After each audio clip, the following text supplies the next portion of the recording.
طيب وانا قاعد على اللاب سمعت او قريت يعني كلمه برومبت انجينيرنج. تمام. طبعا الجمله دي اللي ما يعرفهاش او كلمتين دول معناها ايه؟ ان انت تدي للذكاء الاصطناعي كلام بحيث يطلع لك نتائج احسن. يعني ايه؟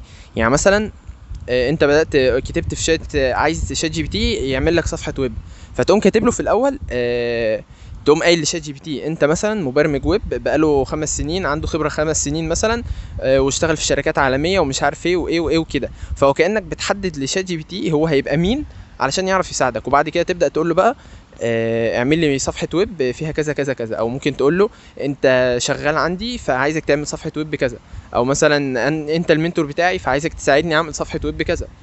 فهو ده يعني بمختصر السريع جدا معنى كلمه برومبت انجينيرنج. تمام.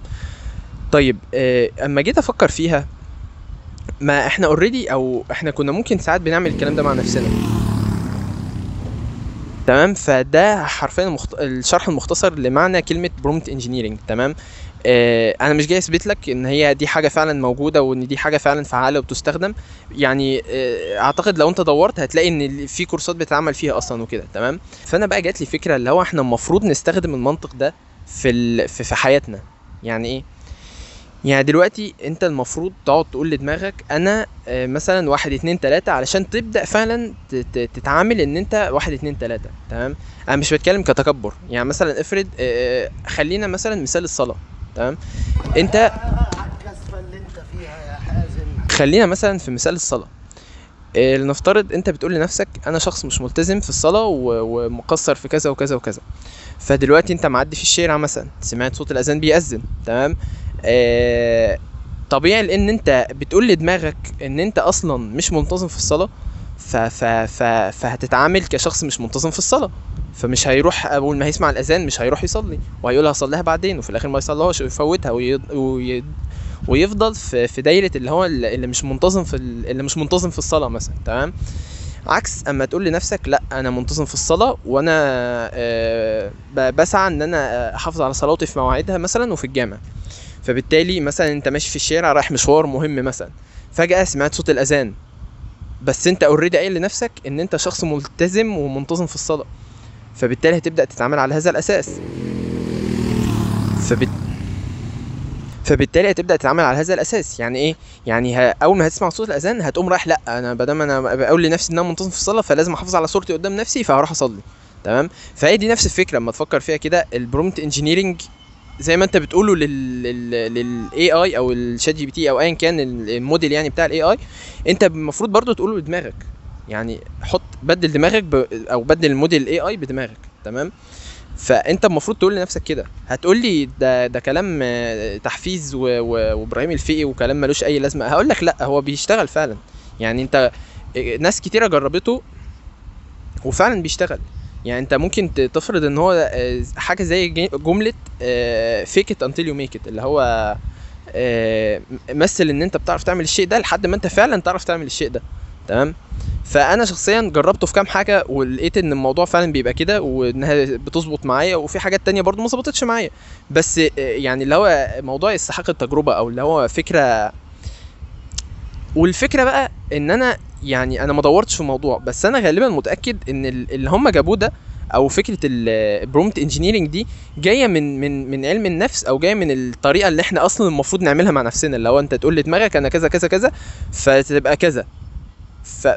فهم استخدموا الطريقه دي في الاي اي. انا ما اعرفش الكلام ده صح ولا لا، بس هي فكره جت في دماغي وقلت انا لازم اشاركها يعني. طب لو احنا فرضناه في مثال تاني غير مثلا مثال اللي هو شخص منتظم في الصلاه او لا. مثلا انت قلت ان انا مبرمج ويب. تمام. فهتقعد تقول لنفسك انا اتعلم اتش تي ام ال بس، ومش عارف اتعلم سي اس اس، ومش عارف اتعلم جافا سكريبت. انا فاشل. انا طبعا انت مش بتقول لنفسك انا فاشل، بس انت هي الجمله دي مش شغاله في دماغك من جوه.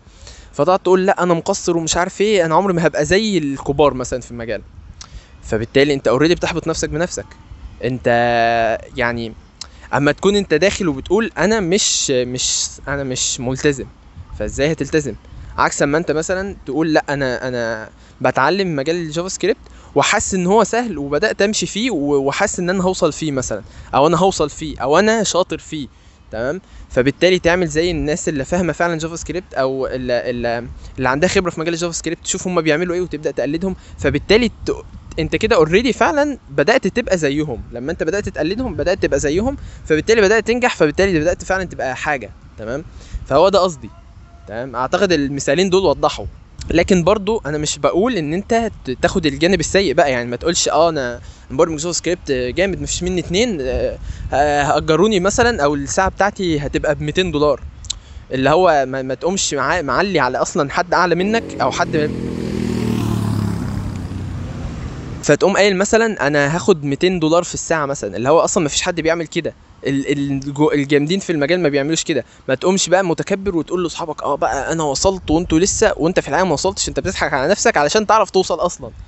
فهي لفه كده اللي هو ايه، حاولوا تاخدوا منها الفوائد. يعني انا الفكره دي ما تبصرتش عنها الصراحه، هي جت في دماغي فقلت لازم اسجلها. وبرضو ده كان تحدي كده مع نفسي ان انا اسجل في مكان عام. يعني اعتقد في الفيديو ظهر كام مره موتوسيكل عدى، فانا غالبا هسجل فيديوهين لو لحقت. والشمس اهي، يعني انا مش عارف الاضاءه كده حلوه ولا لا، ومش عارف الفيديو ده هينزل ولا لا، بس يلا نجرب. لكن برضو لا يزال ان الكلام اللي انا قلته ده لا يمنع ان ممكن عادي شخص مثلا مش منتظم في الصلاه يقاوم شيطانه مثلا، او يقاوم غريزته، او ايا كانت هي ايه، يقاوم ويروح فعلا ينتظم في الصلاه، او يروح مثلا يصلي صلاه ايا كانت الصلاه اللي اسمها فجاه اذنت جنبه. فاللي انا بقوله ده مش حاجه لازم تمشوا عليها او هو الصح، دي حاجه جربتها ونفعت معايا مثلا، قلت لازم اشاركها وكده يعني. بس فالملخص يعني ان انت المفروض تعمل الكلام ده مع مخك، وتقعد تقول لنفسك اللي هو مثلا انت عايز تبقى، لنفرض مثلا انا عايز ابقى مبرمج فلاتر مثلا، او موبايل ابلكيشن، فاقول انا مثلا موبايل ابلكيشن ديفلوبر، وعملت كذا كذا كذا، واكون مثلا عملت فعلا حاجات من الحاجات دي، فبالتالي اتحمس ان انا اروح اعمل حاجات اللي هم اللي واصلين في المجال بتاعي عاملينها. تمام. فبس يعني هو ده الفكره بتاعت الفيديو. وكل ما بتعمق يعني اكتر في مجال البرمجه وكده، بكتشف ان في حاجات كتيره قوي من اللي هم بينفذوها في مجال التكنولوجيا او البرمجه، هي اصلا جايه من الطبيعه البشريه. خد بالك، الطبيعه البشريه. وده يدل على حاجه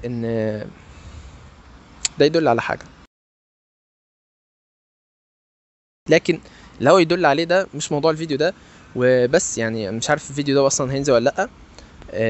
اتمنى تستمتعوا بالفيديو يعني، وما يكونش ضايع وقتكم، لكن معلومه قلت شاركها ليه لا.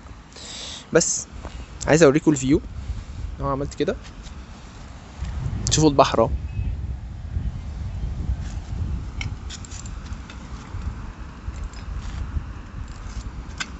الموبايل قاعد يقع كتير من كتر قوه الهواء يعني.